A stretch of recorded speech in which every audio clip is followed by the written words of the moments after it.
How to get dark mode on Snapchat and iPhone.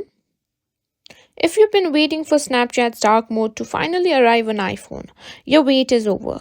Today I'll show you how to get dark mode on Snapchat in just few simple steps. So let's jump in. First things first, make sure your Snapchat app is updated to the latest version. Head over to the App Store and search for simply Snapchat, and if there's an update option available, simply update it. Once that's done, you're ready for the next step. Now open Snapchat and go to your profile by tapping on your Bitmoji or profile icon in the top left corner. From here, tap the gear icon in the top right to go to your settings.